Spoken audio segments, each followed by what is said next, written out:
Hi, I am Sherlock. Welcome to my new mystery case. On a January morning so iron-cold that even the hansoms on Baker Street complained in their axles, I came down to find Holmes standing at the window with his hands behind his back, gazing out upon the slow exhalation of the city. Frost had rimed the glass with delicate ferns, and the street beyond was a theatre of breath and muffled hoofbeats. Our coal scuttles had been well attended to, yet a knot of winter sat obstinately in the room, as if London's chill had a warrant to search even our hearth. "We shall have a caller," said Holmes without turning. "The particular sort who distrusts both the police and his own servants, and who has not slept." I asked him how on earth he could know that, but had scarcely formed the words when Mrs. Hudson entered to announce Mr. Alistair Vane. The name was unfamiliar to me. The gentleman himself I recognized at once as one of those lean, neatly frightened men whose hair is always slightly damp near the temples. His outer garments, of a quality beyond my purse, but below the standard of a duke's valet, were powdered at the hems with blown snow.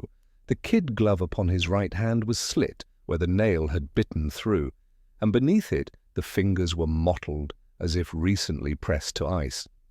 He bowed, startled twice over, first to find Holmes exactly as he imagined him, and then to be received with a courtesy that never fails to disarm.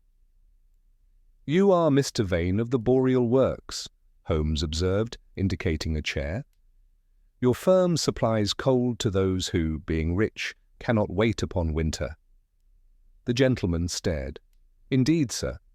We install refrigerating apparatus for clubs and hotels, fruit houses too, and, well, that is not my purpose here."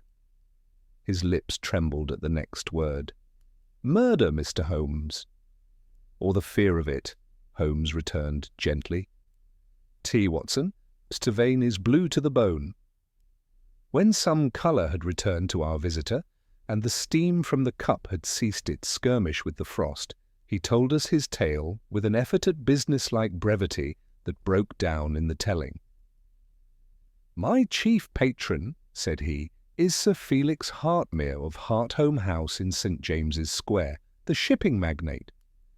Yesterday evening I attended upon him to inspect a peculiar installation in his private study, a small experimental chamber for the preservation of botanical specimens. Sir Felix was of the mind to conserve orchids and certain ferns, he fancied.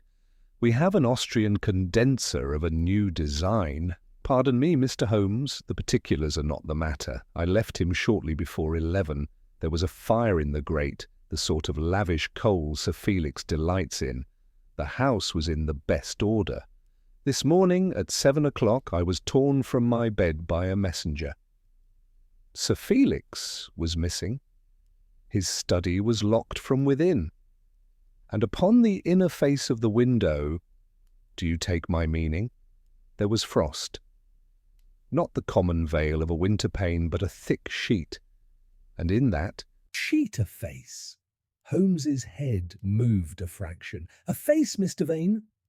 The clear impression of a human countenance pressed flat to the glass, as if from the outside, yet upon the inside.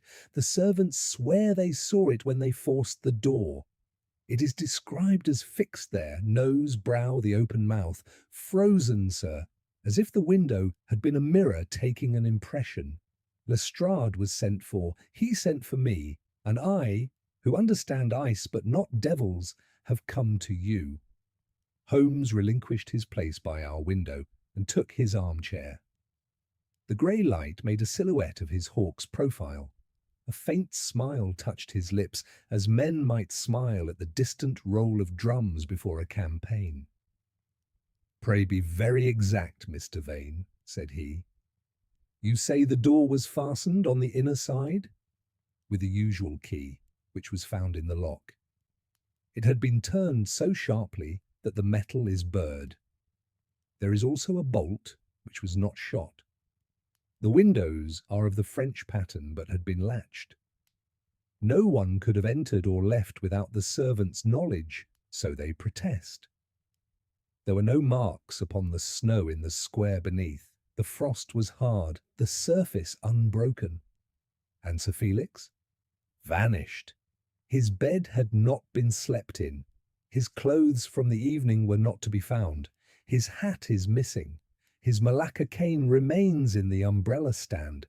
The grate in the study shows the remains of a coal fire burned low. The carpet is dry. On the desk, a small scattering of white crystals, such as one finds where the refrigerating coils are bled. Salt, Mr. Holmes, nothing more. And an oddity. Those we treasure, said Holmes. A theatre ticket stub for the Lyceum, one half only, dated last night for the second circle. Sir Felix kept no such engagements as far as his valet is aware. Holmes stretched out his long legs. You spoke of Lestrade. Yes, he is, how shall I say, anxious to find the explanation within the house. Sir Felix has enemies in trade, also a nephew, Mr. Julian Hartmere, who has expectations under a will. But the face... The man's voice faltered. It is said by the footman that the face imprinted upon the frost is not Sir Felix's. The footman is a connoisseur of countenances, Holmes murmured. Yet even a footman has eyes. Describe it. Wide mouth as if crying out, a flattened nose, somewhat broad, and a livid appearance where the frost is thickest. The brow is low, with a lock of hair suggested in the rhyme. Mr. Holmes, forgive the fancy, one might suppose the pane had been kissed by a corpse. Holmes's fingers met like the gable of a house. You are certain, Mr. Vane, that the frost was upon the inner face of the window? As certain as I am that I tremble now. I touched it. It burned. He glanced at his right hand. The chafed skin, the slit in the glove, corroborated him more eloquently than oaths. Holmes's eyes flashed. Watson, your hat. Mr. Vane. You will take us at once to Hartholme House. I have the smallest curiosity to make the acquaintance of this window. Our cabman took the corners with that reckless propriety which is the boast of his trade, and the streets gave back to us a glitter of knives. As we crossed into St. James's, the wealth of London declared itself in plumes of smoke and polished door brasses. Hartholme House, when we drew up, was in mourning without the crape, servants at the step, the bronze knocker muffled in flannel, a curious crowd held back by a constable. Within, the carpets swallowed our footfalls. We were ushered into the study by Lestrade himself, a spare little fighting cock of a man whose eye brightened and narrowed in the same instant at sight of my companion. "So you've come, Mr. Holmes," said he, "and you bring the cold with you. I've never felt the like of it in a room with a fire laid." The room was indeed warm enough to fog the breath, yet there it stood, impossible as a painted miracle. The right-hand pane of the tall French window was sheeted with frost from sill to sash, and upon that blind white mask there was a face. It stared at us, bleached by nature and made grotesque by the tyranny of the ice, the mouth a black oval where the frost had failed to form, the nose crushed flat in suggestion, the brow as if combed by winter's fingers. The frost extended no further. The left pane was clear as water, reflecting a brass reading lamp and the tired hollows under Lestrade's eyes. "You see our puzzle?" said the inspector with a briskness that did not hide his discomfort. "Door forced at 7:30 this morning by the butler and footman. Key in the lock. No one in the room. No possible exit. The grate shows a handsome fire burned down, as the gentleman tells you, and that contraption—" He indicated a squat metal cylinder and a tangle of pipes against the far wall. "Is the toy Mr. Vane has been installing. I'm for the view that our baronet has slipped away of his own will. A quarrel in the family, money matters." "And he took the trouble, in going," Holmes interrupted gently, "to lay his cheek upon the glass to bid farewell to St. James's Square." He stepped forward, his face lit not by the lamp, but by that peculiar inward illumination which always attended the presence of a problem. He did not touch the pane. He bent to it, examined minutely the borders where frost gave way to clear glass, the lower edge where a few droplets had formed and frozen again into stunted beads. He sniffed once, delicately, as a dog sniffs an unfamiliar glove. There is a scent here, Lestrade, faint as a rumour. Carbolic, certainly, but something beside. Mr. Vane, your salt? The engineer produced a small leather packet from his pocket. Crystals clinked within, dull and coarse. Holmes took a pinch, rolled it between finger and thumb, and let it fall with a distracted air. He was already peering at the key in the lock, drawing it half out, inspecting the burr upon the shaft. He stooped to the hearthrug and lifted a thread of blue silk scarcely an inch in length. He glanced at the desk, where a scattering of papers lay beside the torn Lyceum ticket, and at a narrow smear upon the polished wood that might have been lamp-black or the soot of a gloved thumb. "Watson," said he, "observe the clock." It was an Ormolu abomination of the period, its hands at 17 minutes past 1. Yet the pendulum was moving with a sober dignity. "It was wound this morning, sir," put in Lestrade, "by the butler, out of habit. He swears the hands were as you see them when he came in." "Out of habit," Holmes echoed, and his eyes returned to the face in the frost. "We must not deprive habit of its due power in the affairs of men." He stood very still. I have seen him thus in the jungle of a dozen cases, listening with his whole person, as if the room itself, with all its mute appointments, the brass, the book spines, the coal faintly sighing, were endeavouring to speak. Outside a carriage rolled by. Somewhere in the house a woman murmured, and was hushed. "The pane is double," Holmes said at last. "The outer glass is common, the inner—" He leaned again, so close his breath must have struck the ice. "Yes, very good."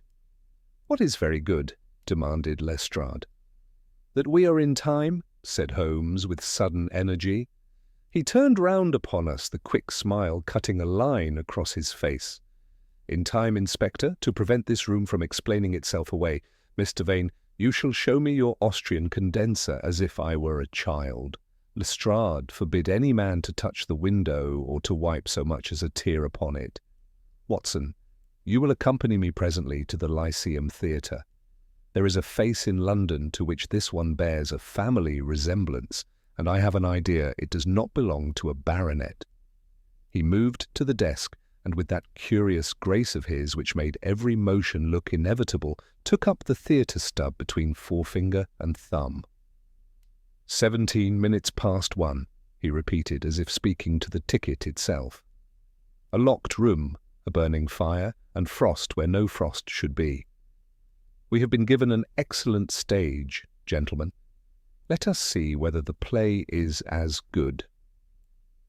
Lestrade, with an air of proprietorship that ill concealed his disquiet, posted a constable at the door while Holmes crouched before the condenser, tracing with a forefinger the run of the pipes as a botanist might follow a tendril. Vane, recovering his engineer's composure, explained in a low voice the principle by which the Austrian device drew heat from its chamber and shed it by a bristling radiator into the room. Holmes nodded once, then stooped to the boards beside the French window and held the flame of a spirit lamp close to the skirting. The little tongue of fire leaned instantly, as if an invisible tide drew it to the casement. When he shifted it a foot away, it straightened, returned, it bowed again like a campanula before a breeze. "Your salt again, Mr. Vane. I think your men bled the coils upon this very line in the night." "Yesterday? At 5, said Vane. "We purged them after the afternoon trial. I sealed the stopcock myself." He bent, frowning. "But this glitter is fresh." Holmes's hand hovered without touching. He produced his lens and studied the dusting of crystals as though each were a letter upon a page. Fresh indeed, and the radiator throws enough warmth to drive a current. You see, Lestrade, here the flame labours. 2 inches yonder, it is erect. The pane has been compelled to a temperature foreign to the room. Then the latch is faulty, returned the inspector, making a note, as if he could fence mystery an inch at a time with pencil strokes. The latch is excellent. Holmes tried it gently. The brass gave back the contented click of well-made metal. But there has been an exchange of airs extravagant enough to write upon glass. He looked up at the pale visage arrested in the rime, and to take an impression. The servants were summoned again. The butler's account deviated by no hair from that already given. It was the footman who added a stubborn trifling. When the door yielded, he had felt a breath as from a cellar, and smelled a wharf-like taint that made him think of tarred rope. Holmes gave me a sidelong smile. The Hertmere fortune floated on ships. The key, Watson. I set it upon the blotter. Holmes examined the burr upon its shaft, spun the instrument upright upon the desk, and watched it wobble to a rest like a compass unwilling to settle. Too fierce a hand, and hurried. He passed to the walnut. A shadowy smear near the inkwell yielded to a damp scrap of paper, leaving a sooty crescent. He held it to the lamp, sniffed, and slipped it into his pocket-book. Not lamp-black, coal tar touched with phenol, the doc married to the chemist. A press was set cunningly into the wainscot. Within hung a dressing-gown, 2 ledgers, and on the lower shelf an unlovely metal mask with a rubber tube, a respirator such as coal men use when the city fumigates its tunnels. Holmes regarded it with satisfaction and did not touch it. Sir Felix could command his air, he observed. He trained the room like a servant, or was in the habit of it. He turned again to Vane. Your condenser, if its cold mouth were applied to a bounded surface, could you summon ice in a warmed chamber? Readily, said Vane, despite his anxiety. Bleed the coils, carry the brine in a close loop, and in minutes you would drive a pane below freezing. But this apparatus is fixed. You would want a portable head, a length of hose, and a firm hand. Precisely, said Holmes, as if the man had repeated a catechism. The ormolu clock ticked with complacent hypocrisy. Holmes lifted it an inch and set it down. The pendulum faltered, recovered, and resumed its self-satisfaction. We must teach it honesty by and by, he murmured. He then took the torn theatre stub from the desk and warmed it delicately above the lamp flame. The paper curled, and a faint underprint, twin to the visible number, came up like writing from lemon juice. 2 seats, he announced. 1 bearer holds the right, this is the left. Mr. Vane, do your circles include Mr. Julian Hertmere? I have met him twice, said Vane. He's modern in his tastes. Modern tastes seldom run to orchids, they incline to actresses. Holmes slipped the stub into his pocket. Inspector, keep this room as it stands. Send a man to the Lyceum to inquire what faces graced the second circle between 8:30 and 11. Sir Felix, Mr. Julian Hertmere, and any companion observed with either. Send another to the locksmith in Duke Street who supplies these French fastenings. Learn whose footmen have carried duplicate latches away in the last month, and whether any gentleman desired a key cut in haste. Lestrade bristled, but he scented method and nodded. And you, Mr. Holmes? Watson and I will visit a room behind a stage, said my companion. There is a wolf's breath in this study and a dockman's thumb upon that desk, yet our baronet amused himself last night at the play. Where river and theatre meet in London there are few corners. I know one where a face like that upon the glass would find its education. We left Vane to his anxious orbit, and stepped again into the white air. The square glittered. The constable's moustache had grown tiny spears. Holmes set a brisk pace, shoulders hunched, chin sunk, that inward turn which to a stranger suggested dejection, and to me the forging of invisible links. Twice he paused to peer down cellar gratings. Once he stooped, pinched a white lump from the granite curb, smelt it, and cast it aside. "Sea salt," he said. "Not our inland crystals. Hartholme House has been gathering weather from the river." "You think Sir Felix was carried there?" "I think," said he, "someone brought the river to Sir Felix, and carried him presently back by the same current." We found a cab and rattled eastward. From Pall Mall into livelier arteries, the city rose about us like a matinee. Sandwichmen tramped with their boards. A newsboy cried a murder, not our own. And over all lay that iron glitter which makes London in frost appear at once virtuous and implacable. Holmes rapped upon the roof and set us down, not at the Lyceum's portico, but in a narrow lane that serves the stage door. A porter of ancient grievances admitted us grudgingly and warmed his hands at a brazier. "Mr. Irving is abed," said he, "but Miss Dora Vale keeps her wardrobe here, and she is as early as a nun." Holmes's eye brightened. "Miss Vale will do admirably," he answered. "She has a taste for river scenes, if I remember." "How should you remember that?" I asked under my breath, as the porter shuffled away. "Because," said Holmes, turning his head, so that the lamplight drew a fine edge along his hawk's profile, "her newest tableau is called The Drowned Woman of Blackfriars, and the face in the frozen window has learned its expression from the river's dead." Miss Dora Vale received us in her dressing-room with that brisk hospitality peculiar to actresses of the London stage, a curious blend of candour and reserve. The walls were crowded with faded lithographs of past triumphs, all curling slightly at the corners, and the scent of grease paint clung about the air. She was a woman of striking presence, though not in the conventional mould.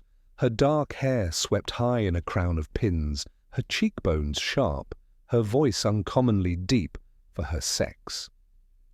She seemed amused at our intrusion, though Holmes carried himself with so natural an authority that few ever thought to question it.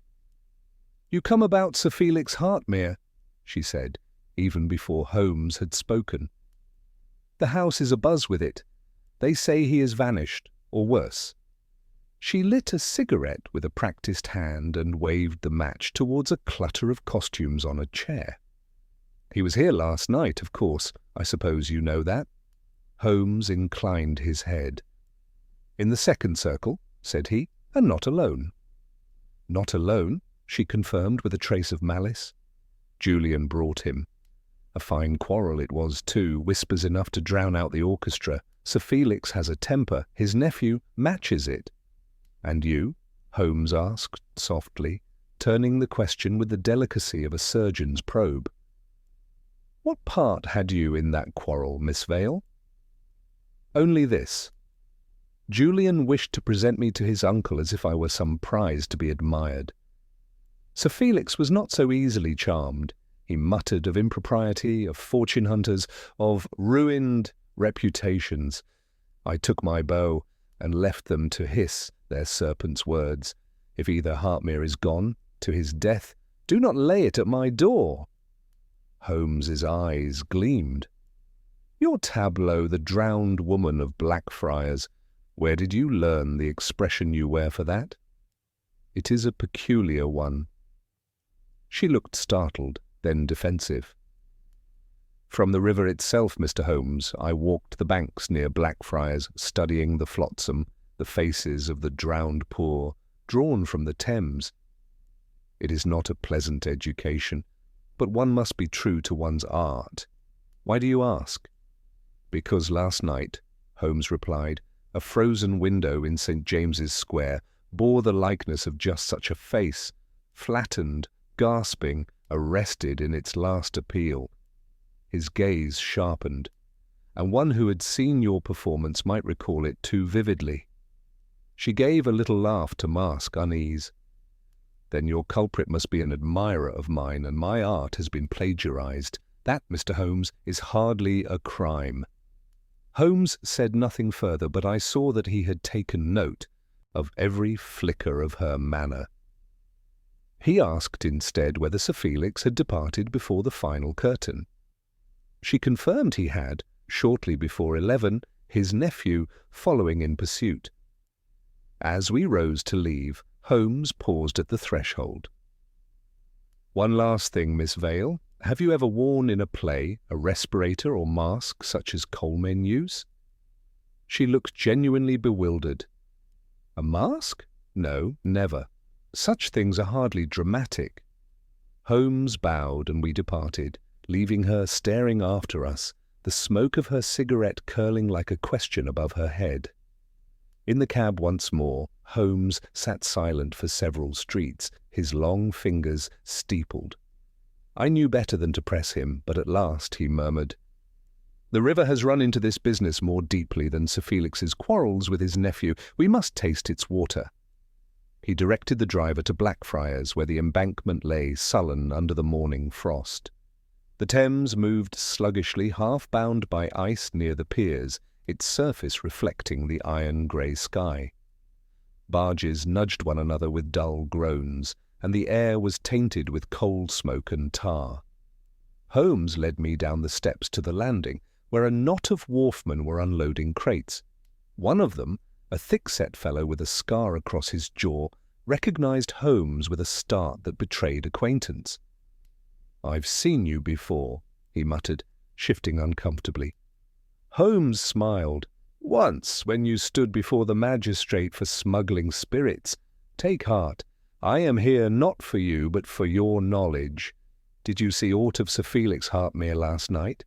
The man spat into the river. "Hartmere? Aye, he was down here close on midnight, cloaked and hurried, with another cove. Paid for a lighter to take him downstream. I thought it queer, a man of his station abroad at such an hour." "With another cove," Holmes repeated. "Was it his nephew?" The man shook his head. "No kin of his. Dark fellow, hair to his collar, and a stoop in his shoulders. Carried something heavy in a case, like an engine's part." They went towards the arches. Holmes gave the man a coin and turned away. His expression was animated, the gleam in his eye unmistakable. "Watson, we have the outline of our current. Sir Felix did not vanish by enchantment from his study. He left of his own will, accompanied, bearing an object of weight. The frost upon the window was contrived, an echo, a false clue meant to terrify and distract. And the face, Watson, the face. It is not Sir Felix's at all, but another's, pressed there with purpose." "But whose?" I demanded. "And why?" "That, my dear fellow," said Holmes, hailing a cab, "we shall discover, but mark me, the hand that contrived frost in a warm room is the same that carries river salt to St. James's Square. There is a laboratory in this business as well as a theatre, and between them lies our truth. We go next to the nephew, Julian Hartmere. If he quarrelled with his uncle before the world last night, he may know more than he dares confess." The cab bore us swiftly through the thawing mist towards Bloomsbury, where Julian Hartmere maintained chambers that bespoke taste rather than restraint. He received us in a drawing-room thick with tobacco smoke and littered with the paraphernalia of a young man of fashion, cane-backed chairs strewn with velvet coats, music sheets upon the pianoforte, and prints of actresses pinned where a gentleman of sterner character might have hung landscapes. He was a handsome fellow, tall and dark, his jaw firm, yet his eyes restless, shifting even in greeting as though to gauge how much we already knew. "You come concerning my uncle," he said, dropping into a chair and waving a hand at the clutter. "I suppose the whole city knows by now that he has vanished like a magician's rabbit. You may put it down to his eccentricities. He's always been a man of sudden disappearances." Holmes accepted the remark with an air of polite disbelief. "Disappearance, yes, but vanishing from a locked room with a fire blazing and a window rhymed as though by polar air. That is an eccentricity even your uncle had not yet achieved." Julian started, then attempted a laugh.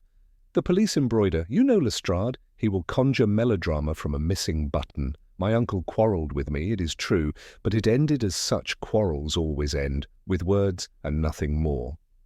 Holmes seated himself opposite, long fingers folded.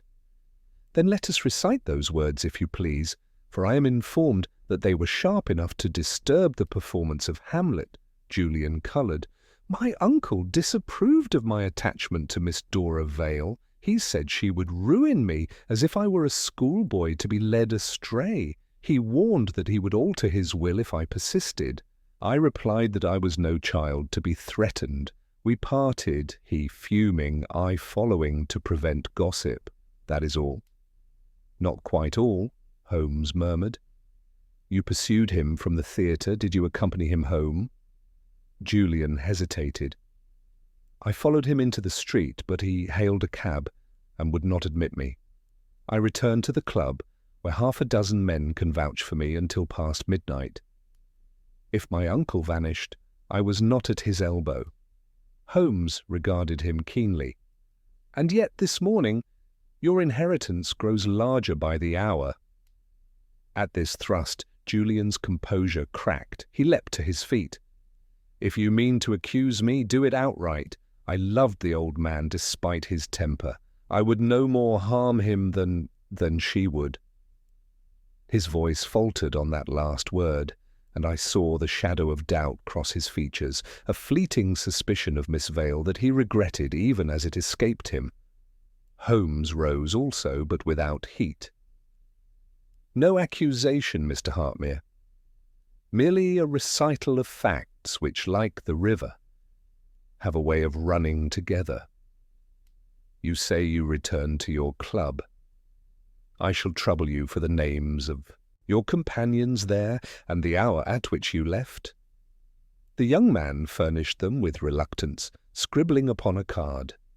Holmes pocketed it, bowed with his usual chilly courtesy, and withdrew. As we descended the stairs, I ventured my protest. "Surely, Holmes, you do not suspect the nephew? His agitation seemed more of indignation than guilt." "My dear Watson," Holmes replied, "innocence has its own temperature, but indignation often burns hotter. Whether Julian Hartmere played a part or not, someone contrived to carry Sir Felix from his house and leave a masquerade upon the glass. For that one requires 2 things, knowledge of refrigeration and access to the river. The nephew supplies neither, but mark this, his alibi rests upon the honour of young men in a club after midnight, a support as frail as frost in spring. We shall test it later, for now the river calls again." He hailed another cab, and we were soon rattling towards the wharves. The streets were noisier now. London had rubbed the frost from its eyes and returned to commerce, yet the air along the embankment remained heavy with tar and the odour of stagnant tide. Holmes led us down a lane between warehouses where the cobbles were damp and scored with wheel ruts.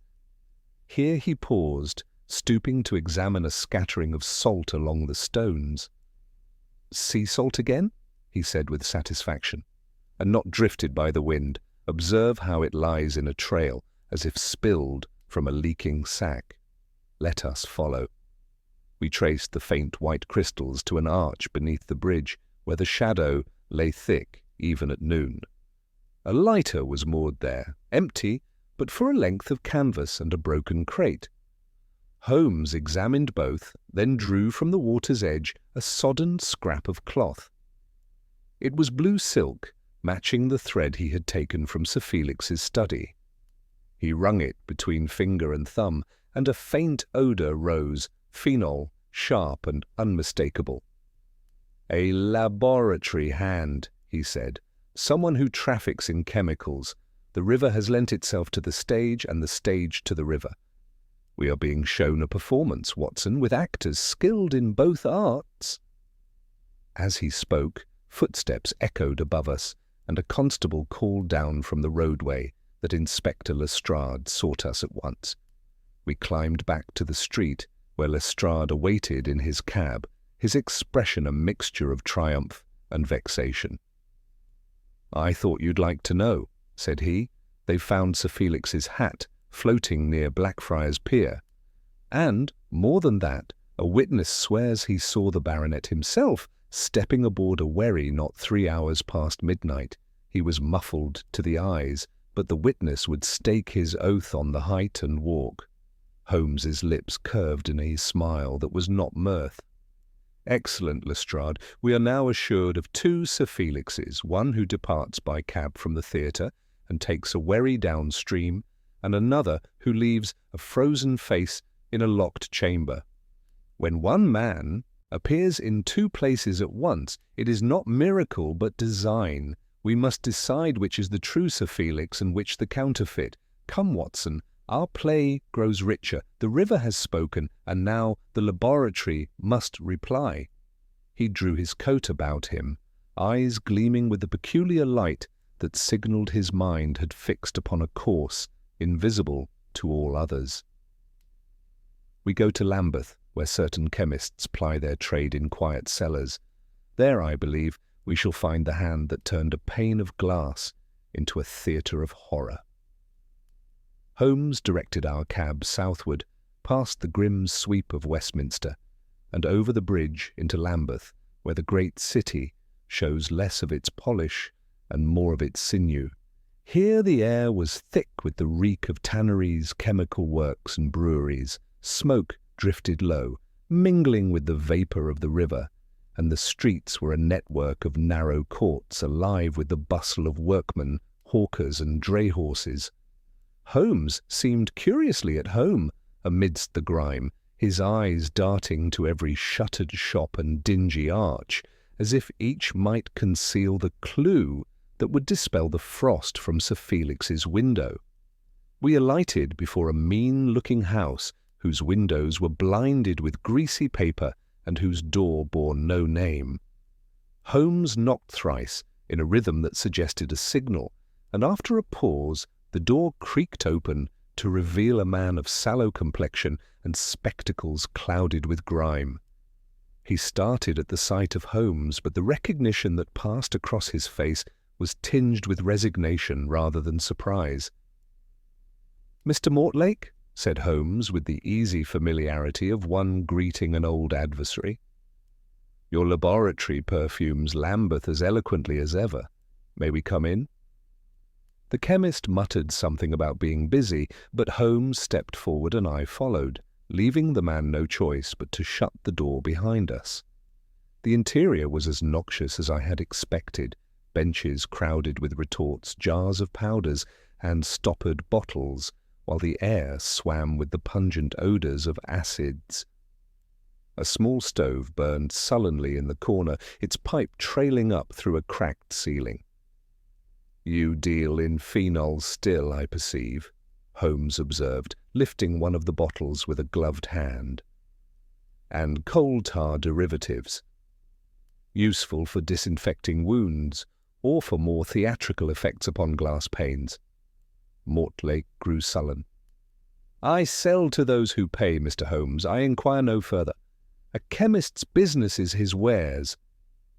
"And yet," Holmes continued smoothly, "when one of your customers requests brine of unusual concentration, salt purer than the dock supply, and a portable condenser head to freeze a pane of glass in minutes, you cannot pretend ignorance.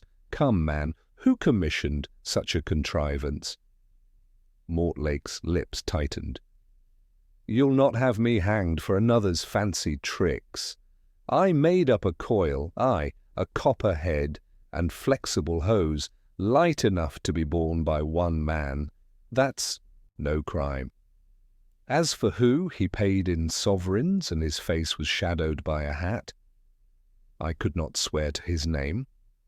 Holmes leaned nearer, his tone still conversational, but with the steel beneath.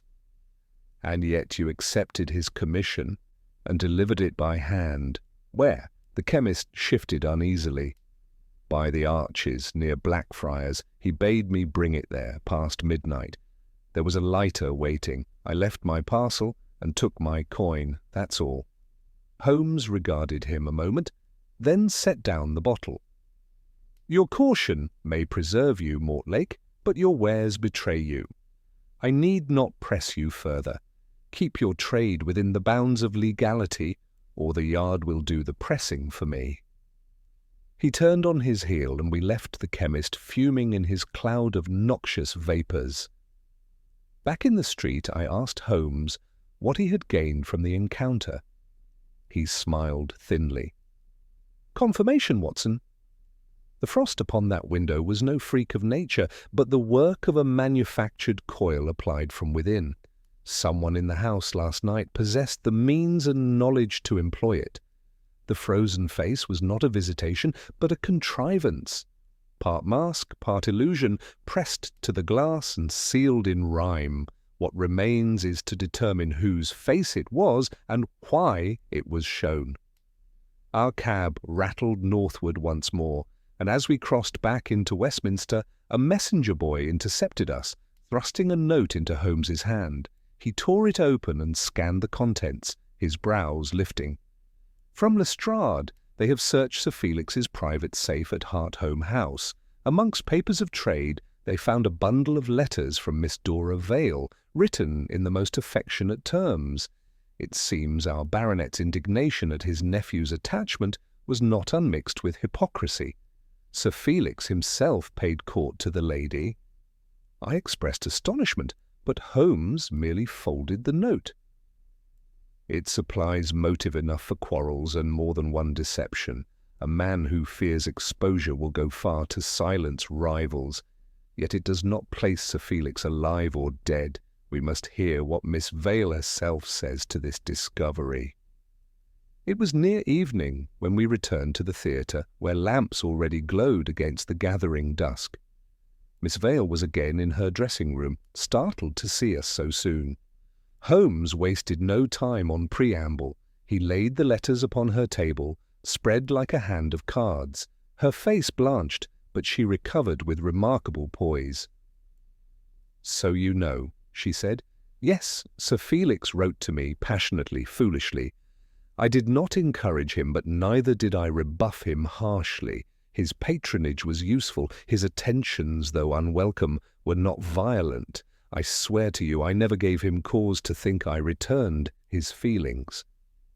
Holmes watched her with eyes that missed no flicker.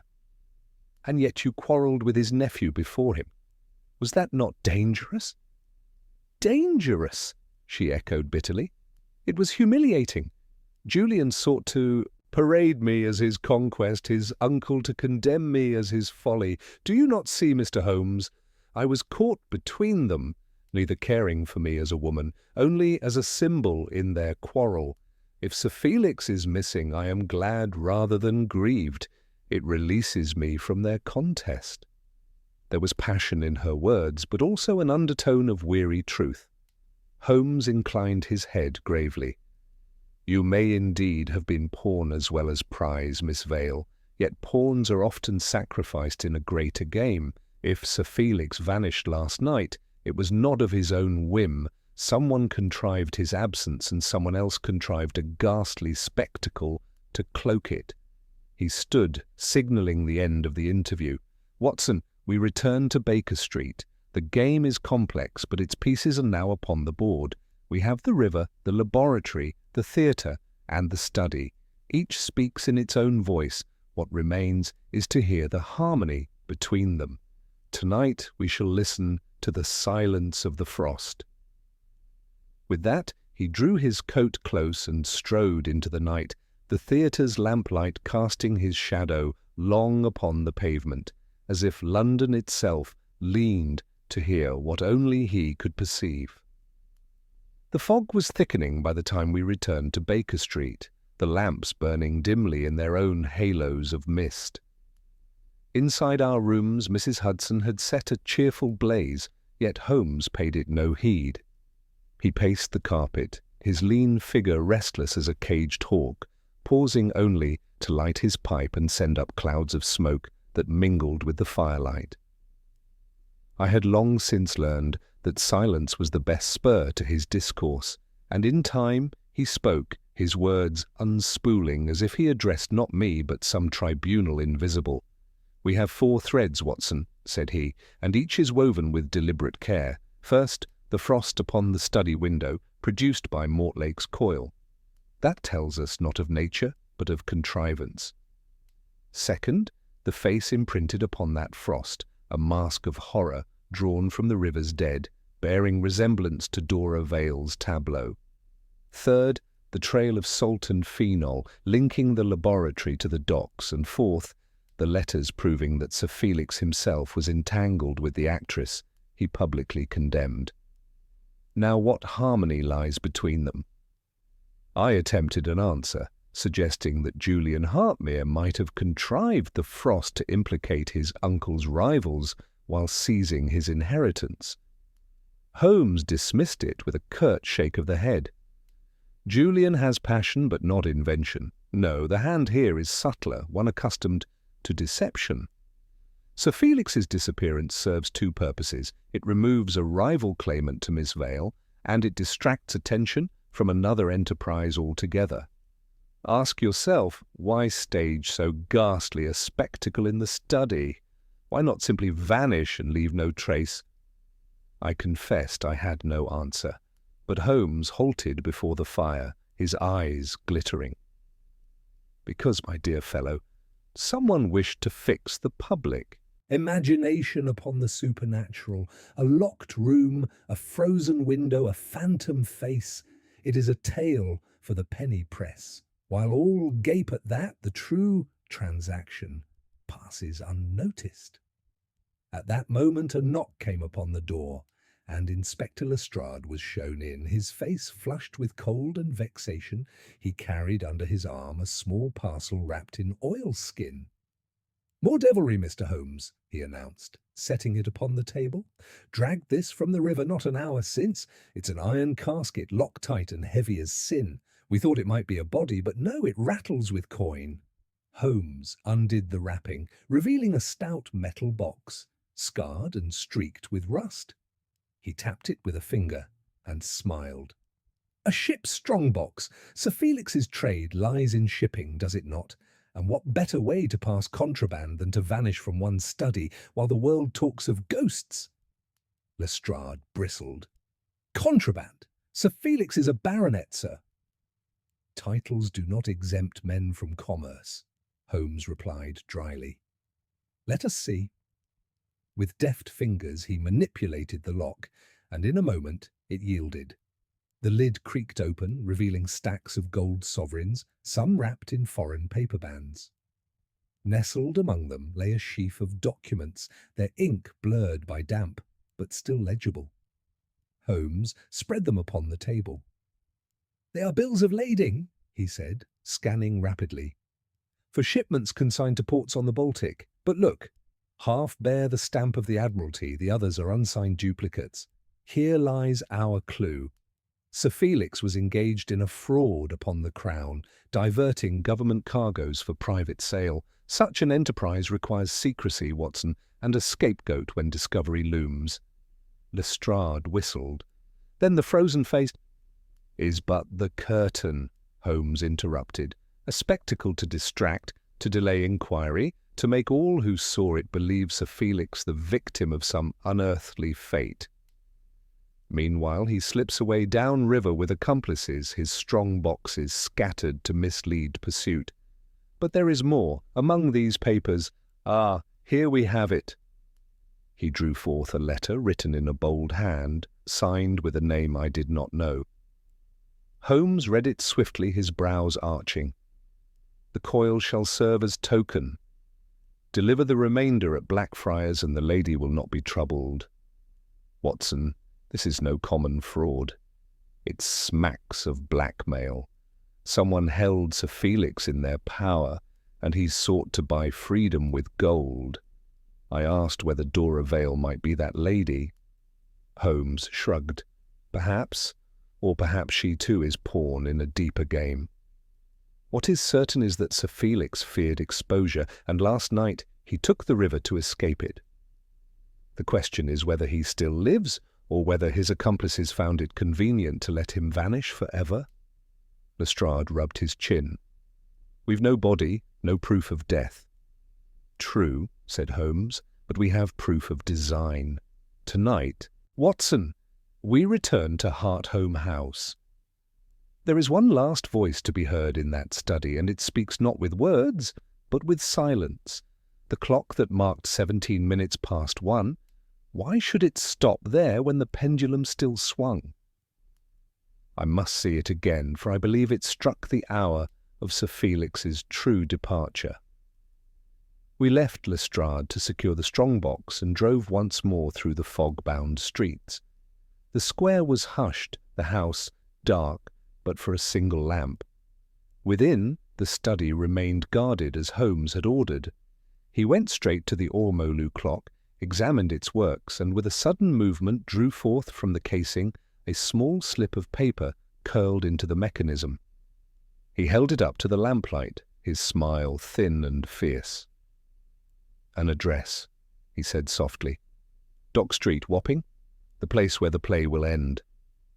He pocketed it, turned to me, and his eyes gleamed with the keen light of battle. Tomorrow at dawn, Watson, we shall be in Wapping. There the river speaks loudest, and I think we shall at last hear the true voice of Sir Felix Hartmere. The morning broke raw and colourless, the Thames rolling sluggishly under a sky the colour of pewter. Holmes was in his element. He had risen before the first pale light crept over Baker Street, and by the time I came down he had already fortified himself with coffee, a crust of bread, and his own restless energy. When the cab rattled us eastward, he sat forward, his keen eyes alight with the inner fire that always marked his certainty of being close upon his quarry. Wapping at dawn is no place for the delicate. The narrow lanes reeked of brine, tar, and stale beer, the air clammy with mist blown from the river. Sailors, dock labourers, and hawkers were already astir, their voices carrying through the fog like cries from another world. Holmes guided me with an unerring instinct through alleys that twisted like a maze, until we reached a warehouse that loomed dark against the river, its windows shuttered and its door half-bolted. He paused only to glance at the scrap of paper retrieved from the clock, compared the number scrawled there with the sign upon the door, and nodded. This is the place, Watson, Dock Street, and the address concealed in the works of the ormolu. A message meant only for one who knew where to listen. We must tread lightly, for I have no doubt we enter the lion's den. He pressed his ear to the wood. Faint voices murmured within, the cadence of men in discussion rather than idle chatter. Holmes motioned me to remain silent, then produced from his pocket a small instrument of steel, and with a deft twist the bolt slid back. The door yielded with scarcely a groan, and we slipped into the gloom. The interior was vast, its beams rising into shadow, the air heavy with the odour of salt and chemicals. Stacked crates lined the walls, some stencilled with foreign marks, others with Admiralty seals that I recognized even in the dim light. But it was the centre of the space that drew our gaze. A table stood there, littered with papers and maps, and beside it, under the dull glow of a lantern, sat two men. One was the scarred wharfman we had glimpsed near Blackfriars, the other, taller, cloaked, his features half concealed by shadow. Even in that moment I felt the certainty that here lay the hand which had woven the frost and the river into one design. Holmes drew me silently behind a stack of crates, from which vantage we could both observe. The taller man leaned across the table, his voice low but sharp. "The baronet served his purpose," he said. "The letters will keep the nephew in check, and the police gnaw at the ghost we left in St. James's. Meanwhile, the cargo moves unchallenged, By nightfall the last of it is afloat." The wharfman muttered an assent, but Holmes's hand closed upon my sleeve, his eyes alight. He slipped noiselessly from our cover, stepping into the lantern circle as if it were a stage prepared for him. "By nightfall, gentlemen," he said, "you may indeed be afloat, but it will be in a police van bound for Newgate." The effect was electric. The wharfman sprang to his feet, reaching for a length of iron, but Holmes was quicker. He snatched the lantern from the table, brandished it in warning, and the man froze, unwilling to bring fire to the powder-strewn floor. The taller man remained seated, his calm more chilling than violence. Slowly he pushed back the hood, revealing a face of lean cruelty, eyes as cold as the frost that had mocked us from the window. "Mr. Holmes," he said softly, with an accent I could not place. "I should have guessed. You follow threads too fine for most men to see." "Threads," Holmes replied, "have a habit of tangling, and yours are drawn too tightly. Fraud upon the crown, blackmail of a baronet, the staging of a phantom to divert suspicion, all very ingenious, but no device, however clever, can efface the truth. Sir Felix Hartmere was but your puppet, and when his strings were cut, you left behind the coil, the salt, and the face in the frost to mystify the dull-witted. Unfortunately for you, I am not dull-witted." The man smiled faintly. "Yet you have no proof that I live by fraud. These crates, mere goods in transit. That frost, mere accident. And the baronet? Perhaps he escaped you all by his own hand."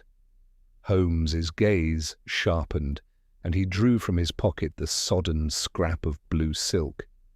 "Proof enough, when matched with this thread found in the study, and with Mortlake's testimony of the coil he fashioned for you. Add to it the strong-box dragged from the river, and the letter hidden in the clock, and the pattern is complete. You are clever, sir, but you erred in supposing that spectacle could outshine substance." At that instant there came a pounding at the door, and the wharfman started violently. Holmes smiled.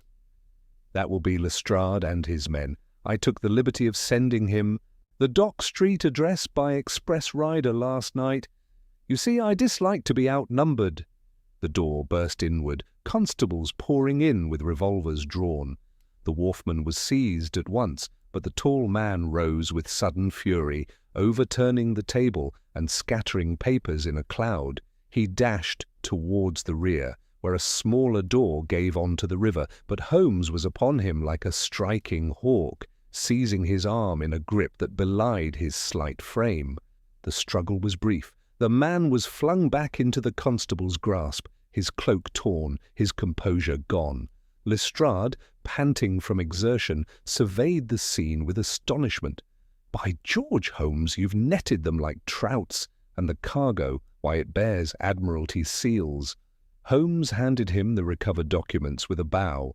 "Enough to secure a conviction, I trust. These gentlemen have played their last upon London's stage. Yet one question remains, and it concerns Sir Felix. Where is he?"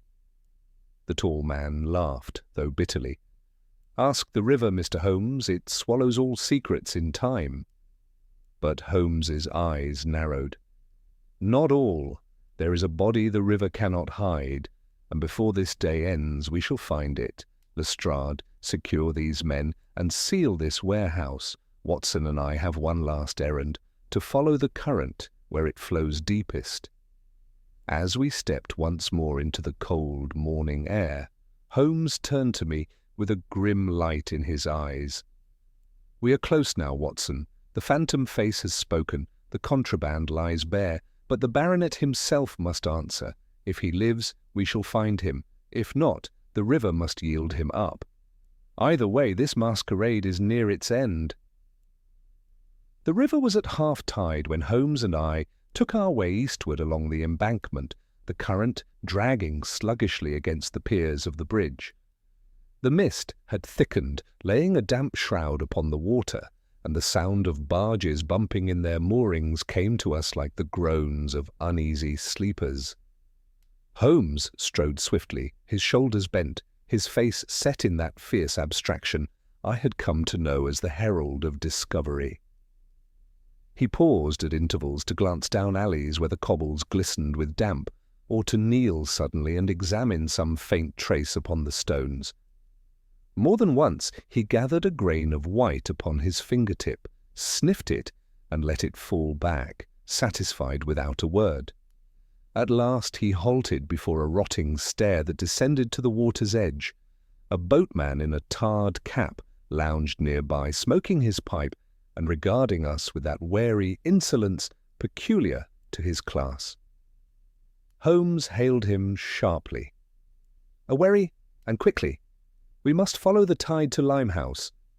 The fellow grumbled, but for a shilling he made his craft ready, and we descended into its damp belly. The oars dipped, the boat swung out into the brown current, and we were borne eastward between banks of warehouses that loomed like prison walls, their windows blind and watchful. Holmes leaned forward, his gaze sweeping the water, every eddy and ripple as eloquent to him as the printed page. Presently he pointed. "There, Watson. Do you see where the tide curls back upon itself near that piling? It is the habit of the river to give up its burden in such nooks." The boatman muttered that he had found more than one drowned soul in that very eddy. He shipped his oars and let us drift close. The water lapped against the timber with a hollow sound, and then I saw it, something pale beneath the surface, caught in the reeds and refuse. With a gesture of horror I indicated it, and the boatman, uttering an oath, hooked it with his gaff. Slowly, with a sucking protest from the river, the body came up. It was Sir Felix Hartmere. The face, once ruddy with health, was now bloated and grey, the lips parted in a grotesque parody of his old bluster. Yet even in death he bore that air of stubborn pride which had marked him in life. His coat was weighted at the hem with iron bolts, but the current had loosed him from their grip and cast him up to us. Holmes examined the body with that swift thoroughness which never deserted him. "Observe, Watson. No struggle, no wound of violence. He was carried to the river already senseless or resigned. These weights were meant to ensure he troubled us no further. Yet fortune, or the river itself, has delivered him back to us." I felt a chill that owed nothing to the fog. "Then it is murder?" "Assuredly," said Holmes. The baronet was silenced, because he knew too much of the fraud, and because his own weaknesses made him a danger to his accomplices. The frozen spectacle in the study was but a blind to turn inquiry upon phantoms while the body sank into the Thames. Yet they erred in supposing the river a silent partner. It has a tongue, if one listens. We bore the body ashore at Limehouse, where Lestrade awaited with his men, summoned by Holmes's earlier dispatch. The inspector was pale at the sight, but grimly satisfied. "That settles it. Murder most foul, and a conspiracy wide enough to net half the docks. You've done it again, Holmes." But Holmes raised a hand. "Not yet. The net is cast, but the largest fish may still slip through. Sir Felix's death serves not merely to end his knowledge, but to leave behind a shadow over his nephew and Miss Vale. Already rumour spreads that passion and jealousy spurred the deed. If we do not pluck the truth clean, an innocent may suffer." That evening, back at Baker Street, Holmes set the evidence upon the table as a chess player arranges his pieces: the salt crystals, the thread of blue silk, the theatre ticket, the sodden letters, the bills of lading. He paced before them, speaking half to himself, half to me. "Consider, Watson, Dora Vale wrote affectionate letters, yet denies encouraging the baronet. Julian quarrelled openly, yet lacked the cunning to contrive frost upon glass. Mortlake built the coil, but he is a tradesman, not a strategist. The tall man at Dock Street, cold, ruthless, with the accent of the Baltic, that is the true hand behind the curtain. He used Sir Felix as a shield, Dora as a diversion, Julian as a convenient suspect, and when the play was nearly ended, he struck down the baronet and gave him to the river. I ventured that perhaps Dora Vale knew more than she admitted. Holmes gave a slight nod. Indeed, her silence may conceal knowledge, but not guilt. She was courted by both uncle and nephew, yes, but she is no conspirator. The true villain cares nothing for her, save as a mask to hide behind. The frost face itself, what is it but theatre borrowed from her tableau? He chose it because it would confound the imagination, not because she had part in it. He paused, drawing deep upon his pipe. No, Watson, the centre of this web lies not in St. James's Square nor in the theatre, but across the water in those Baltic ports where the fraudulent cargo was bound. Our tall friend is no common smuggler. He is the agent of a ring that trades in stolen government supplies, and Sir Felix, caught between greed and fear, became both accomplice and victim. His end was written the moment he faltered. A knock at the door interrupted him. Lestrade entered, weary but triumphant, with word that the papers seized at Dock Street had already borne fruit, ships impounded, names uncovered, fortunes imperilled. Yet Holmes scarcely listened. His eyes were fixed upon the frosted window of our own sitting-room, where the night air had drawn a faint pattern upon the glass. "Look, Watson," he said quietly. "Even here the frost writes its message, a ghostly face if one cares to imagine it. Yet behind every phantom is a hand that shapes it. Tomorrow we shall unmask that hand before all, and the masquerade will be ended." He turned away from the window, his profile sharp against the firelight, and I knew the case had reached its turning point. The river had given up its dead, but the living deceiver still walked London. And until Holmes laid that man bare, none of us could claim the mystery of the frozen face resolved. The following morning was raw with sleet, a chill that stung the skin and dulled the colour of every stone in Baker Street. I found Holmes already at work when I descended, his table covered with the scattered papers seized from Dock Street, while the strong odour of chemicals hung in the air from some experiment he had performed in the early hours. His pipe smoked furiously beside him, and his eyes were bright with that curious inward fire which told me he was closing in upon the truth. "Watson," he said without greeting, "we must bring the players together. A stage is nothing without its audience, and a crime of this magnitude must be revealed in full view. Send word at once to Lestrade. He must bring Julian Hartmere and Miss Dora Vale to Hartholme House this evening. There we shall let the frost speak one final time." I obeyed, and the hours until dusk were consumed in preparation. Holmes was restless, leaving our rooms twice without explanation, and returning with a satisfaction he did not trouble to share. At last, as the lamps were being lit along the streets, we took a cab to St. James's Square. The house stood sombre in the fog, its windows blank, its door flanked by constables.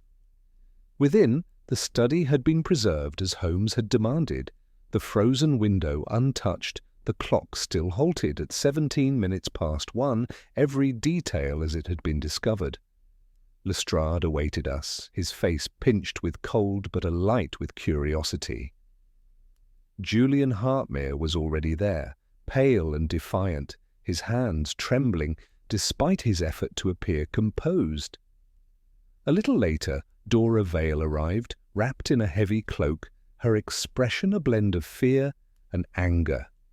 She refused a seat, standing tall by the mantelpiece, her eyes fixed upon the ghastly visage that still clung to the frosted glass. Holmes moved amongst them with the ease of a conductor before an orchestra. He spoke quietly, yet every word carried. "We are assembled, gentleman and lady, not for conjecture but for demonstration.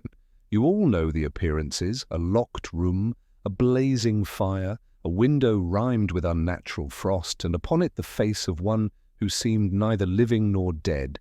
That spectacle was no miracle, but a contrivance. Observe." He signalled, and one of the constables brought forth a coil of copper pipe with a small brass head. This instrument, supplied by Mortlake, was employed to chill the glass. A flexible hose conveyed the brine, and the pane froze in minutes. Against it was pressed a mask, borrowed from the stage and modelled after Miss Vale's tableau of the drowned woman. The result, a phantom face calculated to terrify and distract. Dora Vale gave a sharp cry, her hand flying to her lips. "You mean it was my art they stole to fashion this horror?" "Precisely," said Holmes, "but it was not you who contrived it. You were a convenient decoy. Sir Felix's enemies required a spectacle to throw the police upon false scents. They gave London a ghost, and while Lestrade wrestled with the supernatural, Sir Felix was borne to the river with iron weights about him." Julian started forward, his voice hoarse. "Then my uncle was murdered, and all this time suspicion pointed to me." Holmes fixed him with a steady gaze. "Suspicion is easily placed upon those who quarrel in public, Mr. Hartmere, but passion leaves rough fingerprints, and this crime was smooth as ice. No, the true hand belongs to another. Permit me." He stepped to the clock, drew from its works the slip of paper once more, and held it high. Here lay the address of Dock Street, where the strong boxes were gathered, and the fraudulent bills of lading prepared.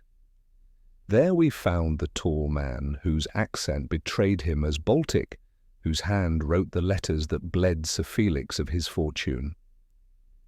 He and his accomplices sought to rid themselves of a partner grown dangerous, and so they made of this room a theatre, and of the river a grave.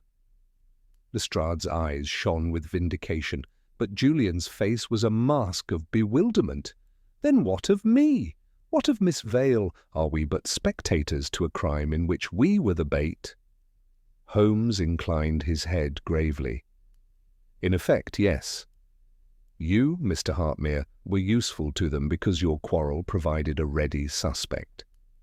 And you, Miss Vale, because your performance lent them the visage they required. Neither of you is guilty of aught save imprudence, yet had we not uncovered the coil, the salt, and the papers, you both might have suffered ruin while the true villains fled abroad."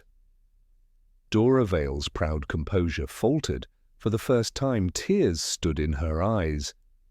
"Then I was nothing but a pawn, Mr. Holmes?" "Even pawns, madam," he answered gently, "may bring down a king. Your tableau gave me the key. Without it, the frozen face might have baffled us yet." He turned then to Lestrade. "The man you seized in Dock Street must be pressed for his associates. His network is wide, and the Admiralty will not rest until all are brought to justice. But for our purposes the play is ended. Sir Felix Hartmere lies in the morgue, and with him the last act of his fraud. London will wake tomorrow to a story of crime, unmasked, not of ghosts in windows." There was silence in the room, broken only by the faint hiss of the fire. Then Lestrade clapped his hands for the constables to escort Julian and Miss Vale away, though gently, for they were witnesses now, not culprits. When the door closed, Holmes stood gazing at the frozen pane, where the ghastly face still glimmered. "You see, Watson," he said softly, "how fragile is the barrier between artifice and belief. A little frost, a mask, and men will whisper of phantoms. Yet truth, however cold, melts such illusions. It is the task of reason to thaw the frost of deceit and leave the clear glass beneath." He tapped the window lightly with his finger. A flake of rime fell away, revealing the lamplight beyond. So ends the masquerade, and now, my dear fellow, I believe we have earned a quiet pipe by our own hearth, where no frozen faces shall intrude. And with that he gathered his coat about him, and together we stepped out into the fog, leaving behind the study that had been a stage for so cruel and cunning a drama. The fog hung low over London as we quitted Holmes House, the faint echo of Lestrade's orders still carrying in the chill night air. Holmes walked at my side in silence, his stride purposeful, his profile sharp against the lamplight. Though he had declared the masquerade ended, I knew that peculiar gleam in his eyes too well to be deceived. Something yet unsettled gnawed at his mind. Only when we reached Baker Street and had settled before our own hearth did he speak, turning the stem of his pipe between his long fingers as though it were a conductor's baton for the thoughts assembling within him. "Watson, the play has closed, but the curtain has not yet fallen," he said at last. "The actors are caught, the scenery dismantled, yet one note lingers unresolved. We have traced the coil, the salt, the frost, the letters, and the strong boxes. We have found the baronet in the river. Still, the face upon the frozen window, why that face and why there? I reminded him that he himself had answered, it was theatre, borrowed from Miss Vale's tableau. Holmes shook his head. Partly, but mere theatrics would not satisfy a mind so calculating. That face was a message, Watson, not to us alone, but to others within the conspiracy. Imagine, you are an accomplice abroad waiting upon word of Sir Felix's fate. What better cipher than a description carried by the newspapers of a ghastly phantom, a signal that the man is gone and the path clear? The thought chilled me. Then the frost was both mask and code. Exactly, a spectacle for the police, a sign for the brethren. Yet here lies the irony. Their very cunning provided me with the thread. Had they left the room in common order, we might have searched in vain, but the human mind, Watson, is forever seduced by its own cleverness. Before I could reply, a sharp rap came upon the door. Lestrade entered, his boots wet with sleet, his expression troubled. "Holmes, we've secured the tall fellow and his scarred companion, but the devil won't speak. Claims he knows nothing of the river, nothing of the frost. As for the papers, he says they are forgeries, placed to ensnare him. My men are restless, they want a confession." Holmes smiled faintly. "Confession is the laziest form of proof, Inspector. Better to let evidence speak. Bring him here tomorrow at noon, and let us conduct a small performance of our own. The study at Holmes House is too crowded. Baker Street will serve. I will show him that the frost still burns." Lestrade departed, muttering, and I could not suppress a shiver. "Holmes, do you mean to confront him with the coil?" "With the coil, the mask, and the mirror of his own contrivance," Holmes replied. "Criminals often falter when their invention is turned back upon them. The face in the frozen window shall haunt him more than it haunted the servants of Holmes House."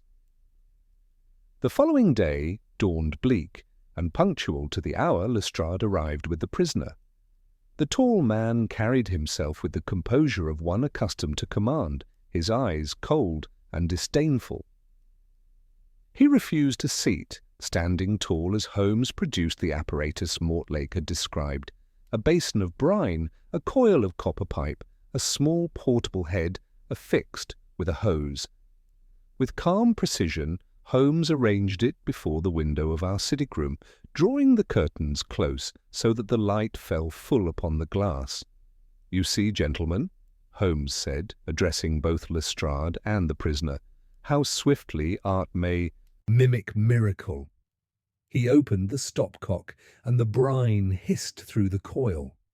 Within minutes, a veil of frost spread across the pane, creeping upward like a white tide. Then from a drawer he produced a rubber mask, with staring eyes and a gaping mouth, pressing it firmly to the glass. When he drew back, the face remained ghastly and distorted, as if a drowned soul had kissed the window. Dora Vale's tableau returned to my mind with such force that I started. Even Lestrade gave a muttered exclamation. But the prisoner, he recoiled as though struck, his composure for the first time shaken. His lips moved soundlessly, his eyes fixed upon the apparition his own artifice had begotten. Holmes watched him keenly. "Do you recognize your handiwork?" he asked softly. "This was your signature, your cipher to those who awaited your word. But symbols are treacherous. They betray the hand that made them. The salt, the phenol, the silk thread, the Baltic bills, all point one way, and the river itself has delivered up the man you betrayed. Sir Felix Hartmere is beyond your power now. But you, sir, you stand where your mask condemns you." The prisoner's hands clenched. His breath came fast, and at last he broke. With a sudden cry, he lunged at the window, striking the frosted face as though to erase it. The glass cracked under his blow, the mask fell, and he collapsed against the sill, his strength gone. When Lestrade's men seized him, he offered no resistance. His head bowed, and in a voice low but bitter, he muttered words that sealed his fate. It was Hartmere's folly. He grew fearful, threatened to expose us. He would have ruined all. We had no choice. Holmes inclined his head. "There is always choice. You chose theatre over silence, spectacle over prudence, and in doing so, you drew the eye of Sherlock Holmes." Lestrade was jubilant, already rehearsing in his mind how Scotland Yard would claim the triumph. Yet Holmes was grave. When the room was cleared and we were alone once more, he stood before the broken pane, gazing out into the drifting sleet. "Watson," he said quietly, "there is no satisfaction in such victories. A man lies in the morgue, a woman's name is dragged through scandal, and a nephew's inheritance is tainted. We have laid bare the trick, but the cost is not effaced. I sometimes wonder whether the world prefers its ghosts to its truths, for ghosts can be pitied, but truth must be endured." I could find no answer, and so we sat together in silence, the fire crackling at our backs, the frost melting from the glass at last. The face was gone, the masquerade ended, but in Holmes' eyes lingered a shadow deeper than any the fog could cast. The trial that followed was swift, for the evidence Holmes had so meticulously unearthed was overwhelming. The tall Baltic agent and his scarred accomplice were convicted on charges of fraud, smuggling, and the murder of Sir Felix Hartmere. Their network crumbled under. The scrutiny of the Admiralty and the strong boxes dredged from the river exposed the breadth of their conspiracy. Mortlake, the chemist, escaped with a narrow reprieve, his testimony against the others sparing him the gallows, though Holmes remarked with dry disdain that men of such trade rarely learn to abandon the darker applications of their science. Julian Hartmere was publicly exonerated, though Holmes warned him with unusual sternness that folly in public and imprudence in affection can be as ruinous as guilt itself. "You have been spared," he said, "by the presence of sharper villains than yourself. Do not tempt fortune twice." The young man promised reform, though whether it endured I cannot say. Miss Dora Vale, released from the cruel suspicion that had hung about her, returned to her theatre with a certain dignity tempered by bitterness. Her tableau of the drowned woman was quietly retired, as audiences whispered too much of Sir Felix's fate. When the newspapers clamoured for a full account, Lestrade basked in their praise, and Scotland Yard was congratulated on having unmasked the phantom of the frozen window. Holmes allowed the inspector his moment of triumph, though I detected a faint smile when he read the reports. He had never been one to seek public applause, and in this case he seemed almost relieved that the frost and the phantom were credited more to imagination than to his reasoning. One evening, some weeks later, I found him by our fire, the city's din muffled by a fresh fall of snow. The case had passed into gossip, its sharper edges dulled by retelling, and yet Holmes sat gazing into the flames with that curious expression I had noted before, half triumph, half weariness. "You reflect on the matter still, Holmes?" I asked. He stirred. "I reflect, Watson, upon the folly of men who prefer a spectre to a fact. They wished to believe Sir Felix vanished in a locked chamber, that the window bore witness to the supernatural. The truth that greed, fraud, and fear conspired to drag him into the river was less palatable. Yet it is the truth, and it must suffice." He paused, his eyes narrowing as if upon some private horizon. "The frost, the mask, the river. All mere devices, Watson. The true mystery is not how they deceived us, but why men so often crave to be deceived. I ventured that perhaps the world is more easily captivated by ghosts than by commerce, more willing to tremble at phantoms than to face the banality of fraud." He gave a short laugh, though without mirth. "You are right. It is theatre, and London adores a theatre. Let them speak of frozen faces and haunted windows if it eases their appetite for wonder. We, at least, must be content with reason." And with that, he leaned back, folding his long fingers together, his profile cut sharp against the firelight. Outside, the snow fell silently, whitening the familiar street, erasing for a moment all trace of crime and masquerade. Yet in my mind the frozen face lingered, a reminder of how thin a veil separates truth from illusion, and how easily fear can be summoned by artifice. So ended the case of the face in the frozen window, one of the most curious of our adventures, and one that left me with a deeper respect than ever for Holmes's unyielding devotion to reason. Where others saw ghosts, he saw only human cunning. Where the world trembled before a phantom, he discerned the hand that had painted it upon the glass. And though he dismissed his own achievement with characteristic modesty, I knew that London had been spared a darker fate, and that once again the keen mind of Sherlock Holmes had turned frost to clarity